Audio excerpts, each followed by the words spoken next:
Buenas noches, bienvenidos. Esto es Enfoque Médico, el programa auspiciado por el Colegio de Médicos Distrito 2 de la provincia de Buenos Aires.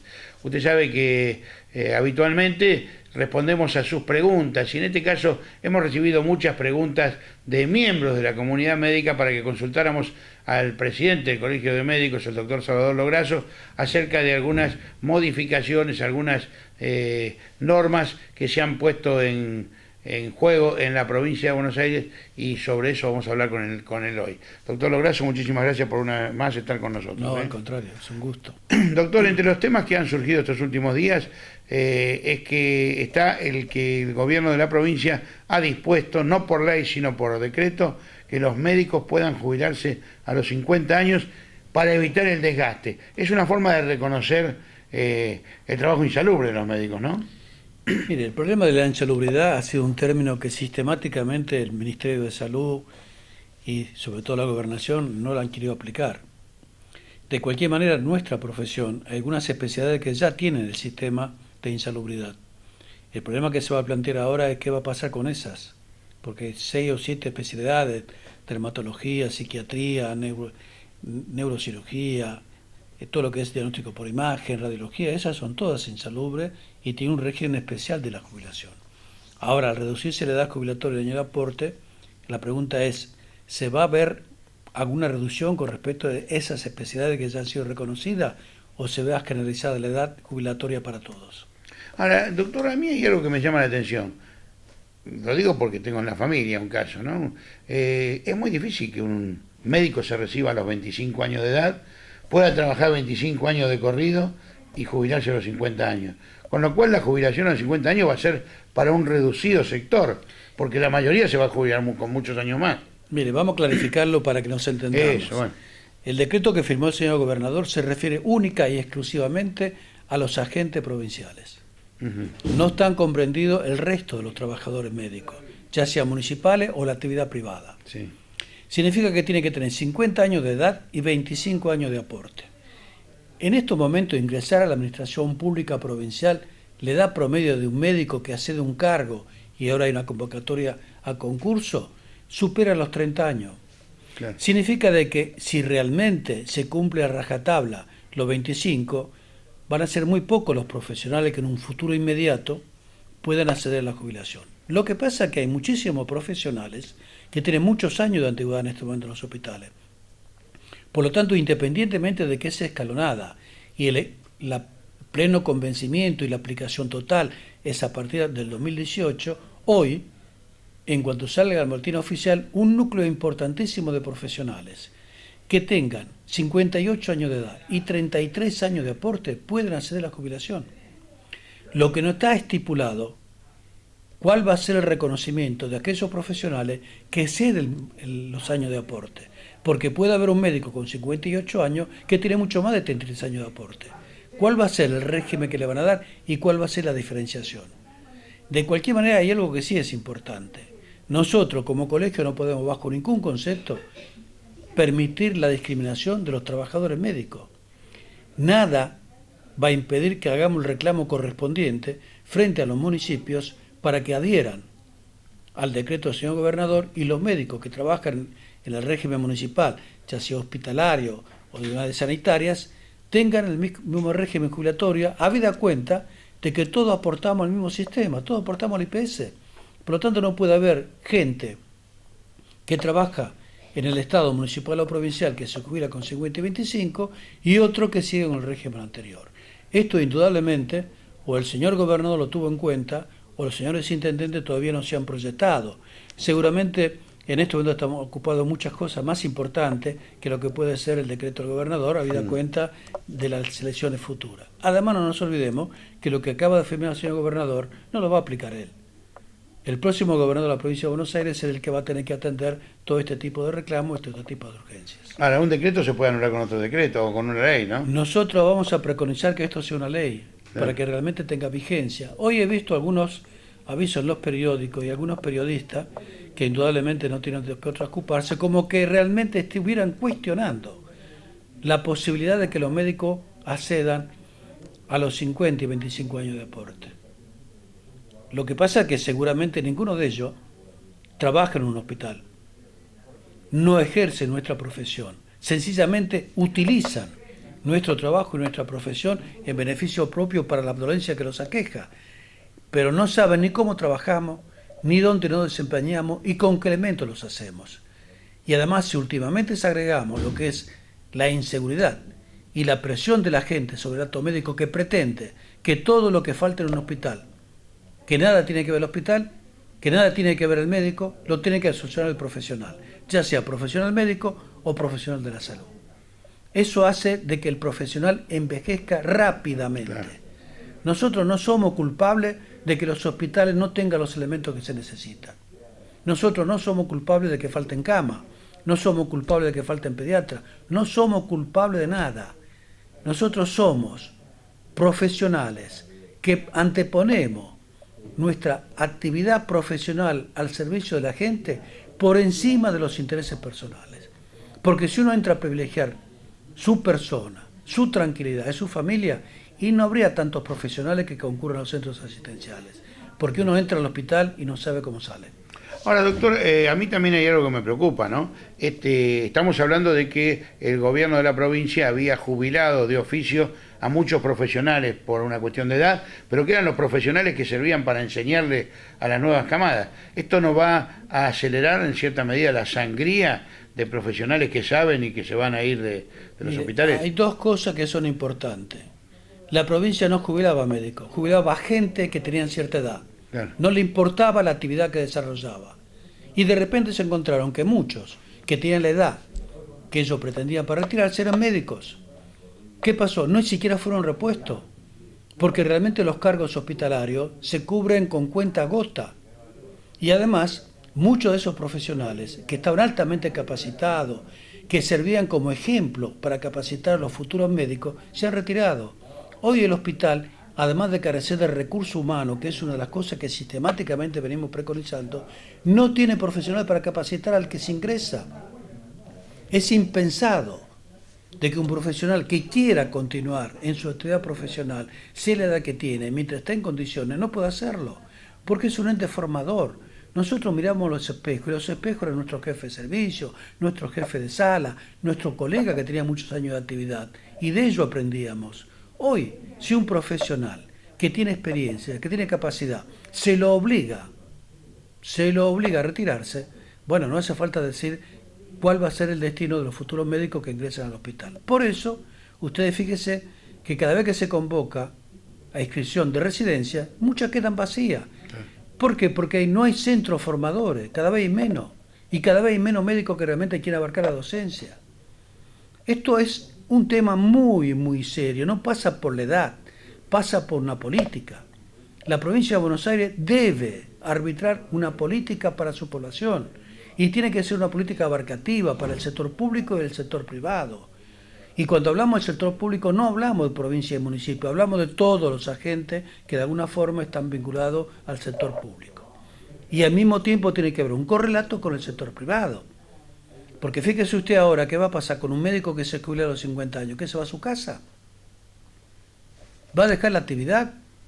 ¿Se va a dedicar a otro tipo de actividad, a otro tipo de deporte? ¿O directamente la actividad privada lo va a absorber y va a utilizar su experiencia para que realmente tenga una calidad de atención a sus pacientes, o a su cliente, o como usted quiera calificarlo, para el acto médico? Mientras tanto, el hospital público se despobla de aquellos formadores que realmente le puedan jerarquía. Usted fíjese que hace muchos años el paciente iba al hospital porque el médico estaba en ese hospital. Y nosotros nos sentíamos orgullosos de pertenecer a un centro asistencial. Tal es así que en nuestra receta poníamos nuestra procedencia. Mi receta decía médico del Hospital Fiorito, era un orgullo. Y los pacientes venían al Hospital Fiorito porque estábamos nosotros. Hoy no hay identidad con los hospitales. Además de no hay recursos humanos, no se consigue. Nosotros nos alegramos de que ha salido la convocatoria para llamar a concurso. Pero ¿cuáles cargos? ¿Realmente la cantidad de concursantes que va a haber cubre la necesidad mínima de lo que necesita cada centro asistencial? ¿O directamente estamos concursando a aquellos que están en forma interina, es decir, que es un personal que ya está por una situación irregular, pero ya está, no agregamos nueva gente? En vez de ser un interino, es un titular del cargo, pero la misma persona. Claro. Y seguramente no van a poner más interinos, van a tratar de buscar becarios, etcétera, etcétera. La sociedad tiene instalado todavía que el médico tiene que trabajar gratis, que no debe pagarle. Y no es así. El médico vive de su trabajo y tiene dignidad, tiene familia y necesidades. Por lo tanto, aquello que les compete, si realmente quieren salud, entren a pensar qué salud quieren, con quién la quieren y cómo la quieren. Si no existe eso, indudablemente, lejos de mejorar la situación, va a empeorar.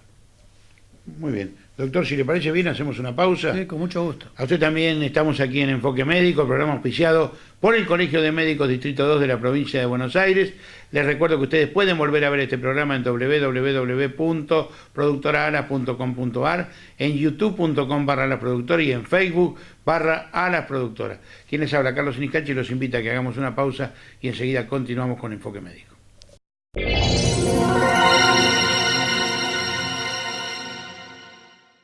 Si usted está pensando en hacer un viaje, no deje de ir a quienes más saben del tema. Mérida Travel, la agencia de turismo por excelencia. ¿Dónde está? En la tradicional esquina de calle 148 y 11, en pleno corazón de Berazategui, una de las mejores empresas de turismo de la zona sur. Mérida Travel organiza su viaje y usted solo tiene que disfrutarlo.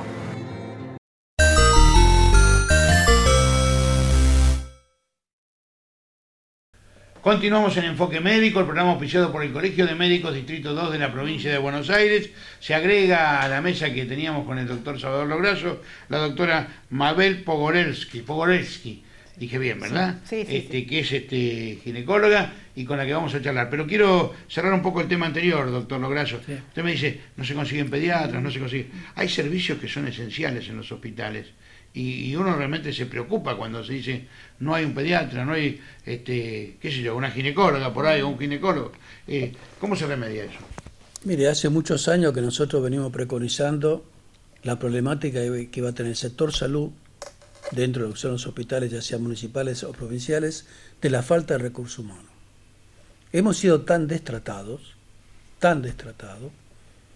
que históricamente yo no conozco ningún ministro de salud, de los muchos que no he conocido, donde realmente decían que lo que sobraban era médico.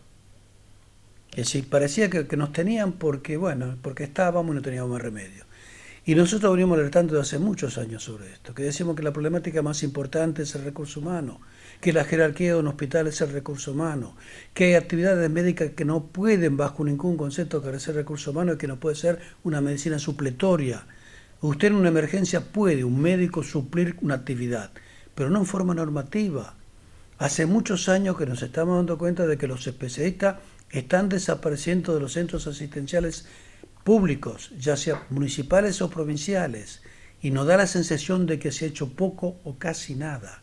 Hoy hay servicios donde hay 1 o 2 médicos. Hay algunos servicios de guardia de 24 horas donde no pueden cubrir las guardias.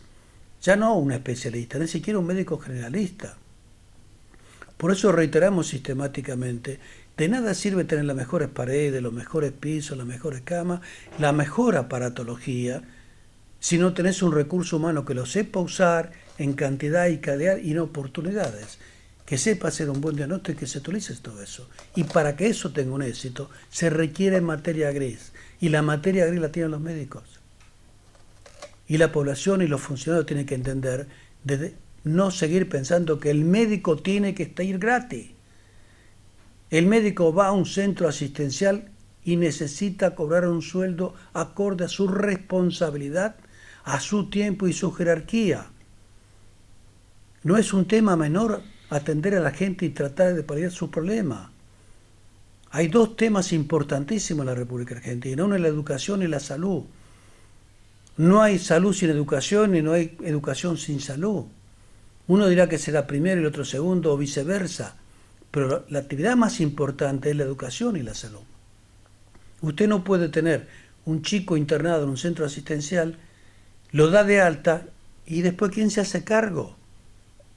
Si llega a la casa donde le faltan los elementos más necesarios, al poco tiempo vuelve otra vez al hospital. Entonces, creo de que realmente si queremos hablar de salud, tenemos que hablar de todo y no de una cosa sola. De nada sirve inaugurar los hospitales, son muy buenos, bienvenidos sea, a nosotros nos agradan, pero tenemos que ponerle la materia gris suficiente para que la atención sea primera. Hay que jerarquizar la actividad médica en los centros primarios. No puede ser que el hospital sea la cobertura de todo. Hay gente que no va a unidad sanitaria porque después lo que le piden en cuanto a estudios, recetas, medicamentos, tiene que ir al hospital más cerca. Entonces directamente va al hospital. Lo que hace de que muchos hospitales que puede estar descomprimido en su atención de consultorio externo cada vez tengan más. Y como cada vez tiene más demanda y cada vez tiene menos oferta, no hace falta decirle a ustedes la problemática que se instala cada vez que un paciente concurre al hospital no consigue un turno. Y encima supone ese paciente, alentado por algunos, de que no tiene turno porque los médicos no quieren trabajar, porque el personal no quiere dar esto, porque no quieren buscar la historia. Entonces, en vez de asumir su propia responsabilidad del problema, pretenden alegremente trasladarlo a la gente que trabaja. Porque los que trabajan en los hospitales son los que reciben el cachetazo diario, los que están sometidos a presiones, a juicios y a insultos. Y pese a eso, aún gracias a ellos, en los centros asistenciales se brinda todo de salud. Doctor, yo quiero agregar algo, porque el otro día me asombró, yo fui a hacer una nota a un hospital, a un importante hospital, y decía, tal estudio no se hace porque no tenemos reactivo, tal estudio no se hace porque no hay papel.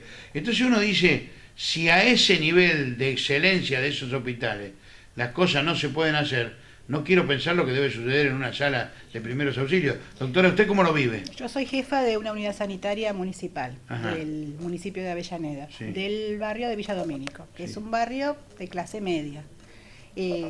Bueno, nosotros tenemos contrarreferencia, que es las derivaciones al hospital de Wilde. Hace 3 meses que el hospital de Wilde está con retención de tareas, o sea que no podemos derivar. Nos manejamos con el Fiorito y con el Perón, que como se puede. O sea, es muy complicado el tema del recurso. Hay mucha más cantidad de gente que viene a los centros de salud, gente de obras sociales, que le cuesta mucho ir por su obra social. Y gente que en los hospitales, bueno, también tiene la falta, pero el problema es la derivación, cuando tenemos que pedir un estudio. doctora, Un ya que está análisis, usted con... una ecografía, eso es lo complicado.